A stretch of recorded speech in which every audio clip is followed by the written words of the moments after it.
Ya estamos de vuelta en Hospital TV.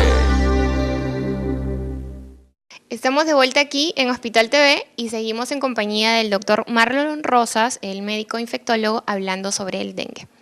Doctor, hemos escuchado mencionar sobre el dengue hemorrágico. ¿Nos puede explicar en qué consiste este tipo de dengue? Bueno, sí, el dengue hemorrágico es una denominación que se utilizaba anteriormente, ¿no? Clasificamos un dengue clásico y un dengue hemorrágico. Actualmente ya no se utiliza esta nomenclatura. Se utiliza lo que viene a ser dengue sin complicaciones y dengue con complicaciones. Dentro de las complicaciones puede haber sangrado, lo que antes se llamaba el dengue hemorrágico. Entonces, el dengue sin complicaciones es el dengue que se produce básicamente con fiebre, dolor de cabeza, me duelen los músculos, me duele la cintura y me duele las articulaciones, la cabeza, los ojos, nada más, eso, ¿no? Sin embargo, el dengue con complicaciones viene a ser aquel en el cual yo tengo dolor abdominal intenso, tengo taquicardia, tengo y lo que llamamos hipotermia, me siento frío, cuando me pongo histérico a raíz del dengue, o cuando hay un compromiso que llamamos del sensorio, es decir, la persona se pone como adormitada. En esos casos estamos hablando de dengue con complicaciones, o cuando empieza a sangrar porque las plaquetas empiezan a bajar. Entonces, ahí ese es dengue con complicaciones, y es el dengue que debe ser manejado dentro de un establecimiento de salud o dentro de un hospital, porque es el dengue que puede producir mayores complicaciones o incluso muerte. Doctor, y cuéntenos, ¿qué medicamentos se tienen que tomar en caso de dengue?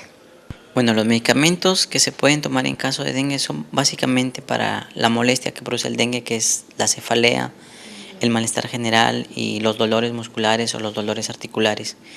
El medicamento más idóneo es el paracetamol, porque el paracetamol es un medicamento que no va a producir alteraciones a nivel de las plaquetas, como sí lo produce el diclofenaco, el ibuprofeno, el naproxeno y el peor de todos, en este caso, la aspirina, ¿no?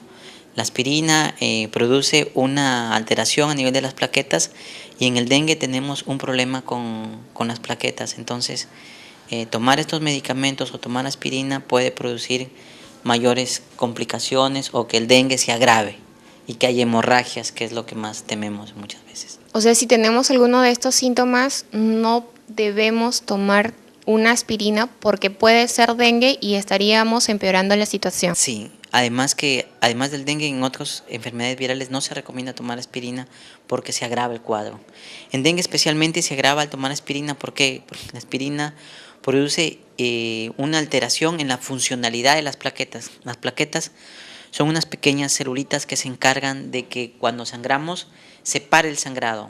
Hacen lo que nosotros llamamos hemostasia, o sea, paralizan, detienen el sangrado. Si se altera esta función de por sí, en el dengue está alterada esta función, y al tomar aspirina se altera mucho más. Entonces empeoramos el cuadro y podemos hacer sangrados de las encías, sangrados por la nariz, sangrados en las mujeres que están por venir del ciclo menstrual, empiezan a sangrar más de lo normal. Entonces tomar aspirina con fiebre acá en Tumbes es riesgoso, porque puede ser dengue y puede empeorar mi cuadro. Okay. ¿Y qué efecto negativo tendría el dengue en una mujer embarazada? Bueno, en una mujer embarazada el dengue puede complicar la gestación, porque si se produce sangrado puede haber un aborto, ¿no? O sea, puede haber abortos, si se agrava la paciente con el dengue, puede haber un cuadro en que se choque estando en la casa o incluso en el hospital y perderse al bebé, ¿no? O puede haber sufrimiento fetal. Entonces sí se puede agravar, ¿no?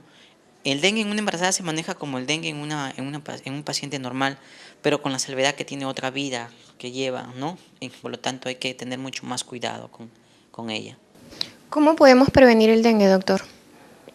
La mejor manera de prevenir en realidad el dengue es primero evitar la transmisión del mismo.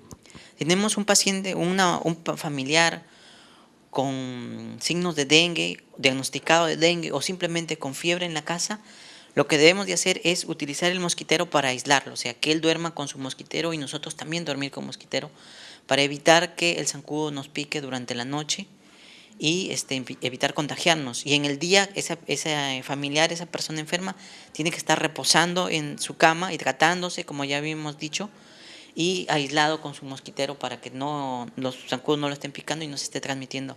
Ese es uno.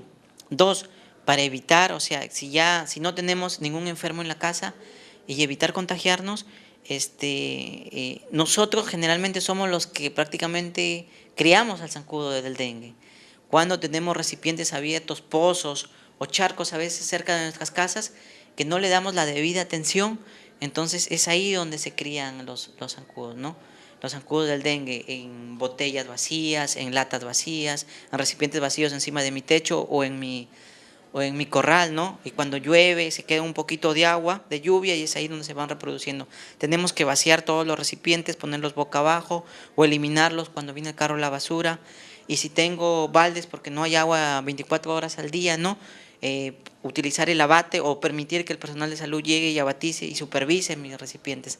Esa es la mejor manera de combatir el dengue actualmente. ¿Fumigar las viviendas es recomendable? Fumigar las viviendas es recomendable solo en ciertas situaciones, por ejemplo cuando estamos en un alto grado de epidemia y cuando es una medida que nos va a cortar la transmisión del dengue, ¿no? Pero no es lo mejor. Lo mejor es que todos pongamos de nuestra parte y mantengamos nuestros recipientes limpios, que los limpiemos como salen en las propagandas de la televisión, ¿no? Limpia tu recipiente semanalmente o cada vez que sea necesario, utilice el abate, manténlo tapado. Esas son las principales medidas para prevenir el dengue. Doctor, otra duda, ¿existe una vacuna contra el dengue? Hay muchas vacunas que se están experimentando para el dengue, pero todavía no hay una con alto grado de eficacia, por lo cual el Estado no ha comprado ninguna vacuna y no estamos teniendo un programa de vacunación nacional, ¿no? Si no, saldríamos como con el virus de papiloma, ¿no?